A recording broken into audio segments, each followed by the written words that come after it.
In 1726, there was a report of a woman named Mary Toft who gave birth to parts resembling a rabbit, though the heart and lungs grew outside its belly. The partly miraculous and partly grotesque birth did not end there. Instead, she kept producing more and more rabbits.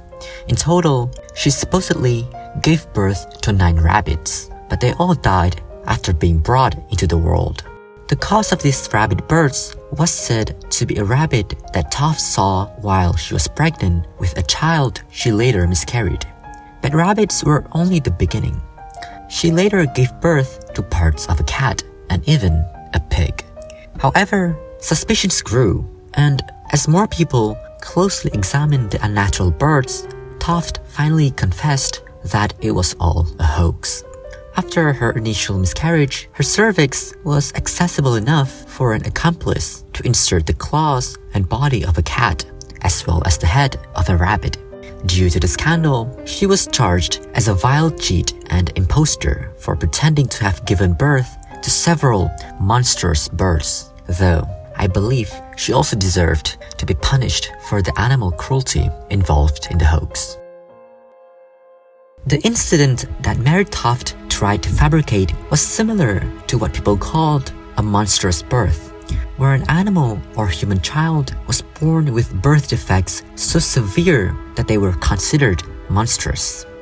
During her time, these births were seen as signs from God or moral warnings, associating such births with evil. One of the earliest references to monstrous births was linked to menstruation, where women considered unclean were thought to bear monsters. In some places, monstrous births also challenged the distinction between humans and animals.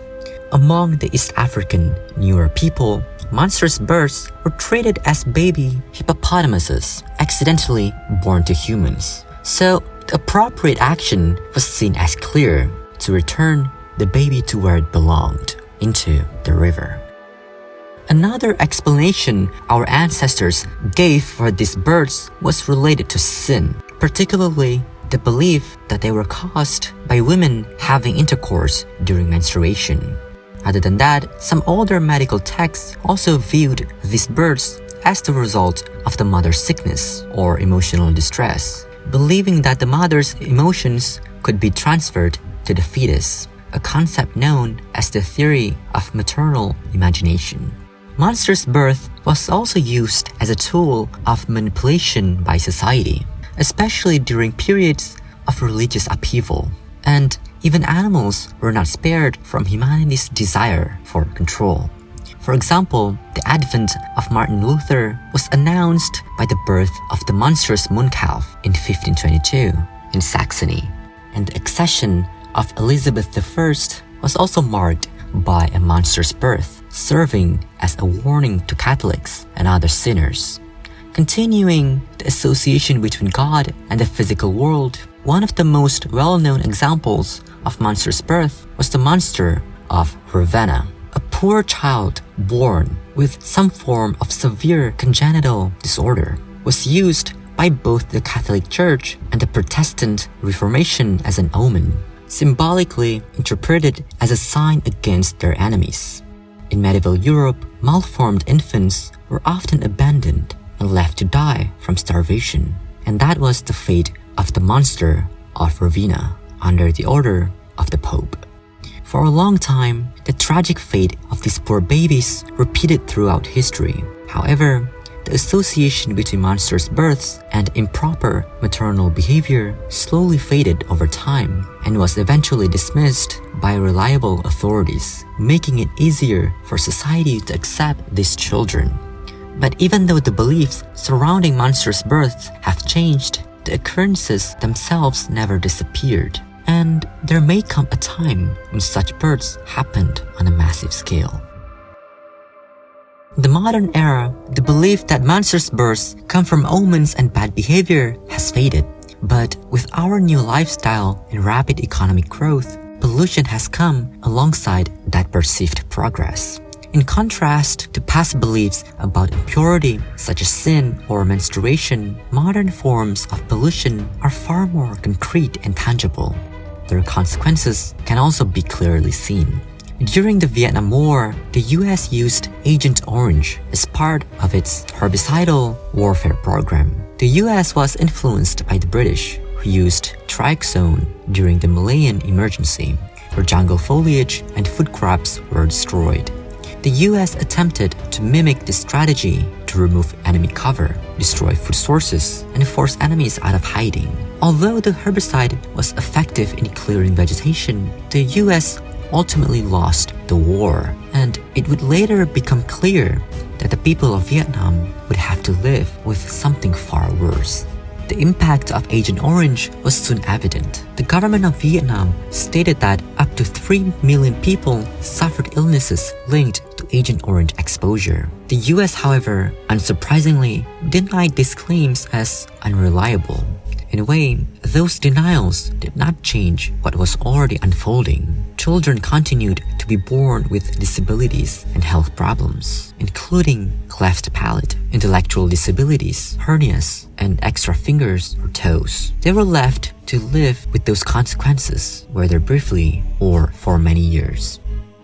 During the 1950s, Japan went through a period of rapid economic development, often called the Japanese economic miracle. However, rapid industrialization also led to significant environmental pollution due to the improper handling of industrial waste by Japanese corporations. In 1956, Chiso Corporation began dumping methyl mercury into Minamata Bay. The fish in the bay were slowly contaminated, and the toxin then moved up the food chain through other animals until it was finally consumed by humans. The human body, the heavy metal attacked the patient's central nervous system. The patient suffered numbness in the arms and legs, loss of balance, hearing and vision problems, and a decline in communication abilities. Many of the earliest patients became severely ill and died within a month of exposure. The heavy metal also crosses the placenta and can be passed through breast milk in pregnant mothers. Infants affected by the toxin suffered from cerebral palsy-like symptoms, intellectual disability, limb deformities, convulsions, deafness, and blindness. In the 1950s and early 1960s, thalidomide was first developed by a Swiss pharmaceutical company, but the product was later abandoned and acquired by a German company founded by a former Nazi party member. It was never properly tested on pregnant women, yet it was still declared safe for use during pregnancy. It was then prescribed to pregnant women in 46 countries to treat anxiety, trouble sleeping, tension, and morning sickness, all conditions associated with pregnancy. However, it later became one of the worst medical disasters in history, as more than 10,000 children were born with severe deformities, alongside thousands of miscarriages. By 1961, the link between thalidomide and birth defects was confirmed, and the medication was withdrawn from the market in Europe shortly after. But for many families, it was already too little, too late. All these discussions about monstrous births are, in a way, unfair because neither the baby nor the mother has any choice in the consequences or in how the child is born. But there are also people who are not born deformed, not seen as signs or omens, and who pass through society unnoticed, yet still go on to commit great atrocities. Adolf Hitler, for example, was responsible for the deaths of around 6 million Jews during World War II. Though Jews were not the only group targeted, he also persecuted and killed Roma and Sinti people with disabilities, homosexuals, and political opponents. Altogether, the estimated death toll associated with his regime exceeds 10 million people. Joseph Stalin also brought immense suffering to the world. He was responsible for the Holodomor, a famine in Soviet Ukraine where grain was seized from peasants and rural residents, leading to the deaths of an estimated 3.5 to 4 million people from starvation. At the height of the famine, around 28,000 people were estimated to die each day, or roughly 1,000 every hour. Entire villages slowly collapsed from hunger, while the Soviet government concealed the true scale of the disaster for decades. Unlike the monstrous births feared in the past, there was nothing visibly monstrous about Stalin himself. He looked like an ordinary man, yet policies created under his rule led to the suffering and deaths of millions. However, monstrosity is not limited to world leaders or mass killings. Sometimes it can exist on a much smaller and more personal level. On YouTube, there are many police body cam footage channels that reveal how much horror and cruelty can exist within everyday life. From people who kill babies to countless other disturbing crimes. It is horrifying and shows just how dark ordinary humans can be. In many cases, even the people closest to them never knew who they truly were. Why do we do this to our kids? And it is heartbreaking to see parents crying after discovering what their own child had done. This song is that. Okay. It's so serious. Humans may take 15 to 20 years to fully develop and have certain desires, and that is when they are capable of carrying out something dark before they are caught. But only if they are caught. If they hide their darker side well, sometimes people will never really know. Isn't it scary to live with a child or marry someone only to realize later in life that they have done something horrible and you never really knew the person your whole life? What is even scarier is that you could also end up being one of their victims. Monstrous Birth reminds me of a story called It's a Good Life by Jerome Bixby. It was later adapted into an episode of The Twilight Zone, though the setting was changed slightly, probably due to the constraints of television at the time. And I will mainly be using footage from the adaptation and my horrible drawings. The story follows a 3-year-old boy named Anthony Fremont, and he is a monster. His appearance was never fully described, but the fact that the obstetrician screamed, dropped him, and even tried to kill him is already telling enough about what he may have looked like. The townspeople even referred to him as a nice goblin, though in the television adaptation, he appeared as a normal child. However, Anthony was far from normal. Shortly after his birth, he killed the obstetrician and instinctively separated his hometown of Pikesville, Ohio from the rest of the world. There is no electricity, and the town is forced to make things on their own and grow their own food. But even that is difficult, to say the least, because Anthony controls the weather according to his will, constantly putting the town's crops at risk. He can read minds and possesses powers almost godlike in nature. So everyone in the town is forced to act content and convince themselves that they are happy around Anthony. No one is safe from him, not even his own family. However, the story does not portray him as purely evil or malevolent. He is still, in many ways, just a 3-year-old child, only with the powers of a god and a limited understanding of the world around him. Even his sincere attempts to help people often go terribly wrong. And that is why the townspeople force themselves to act as if everything is good.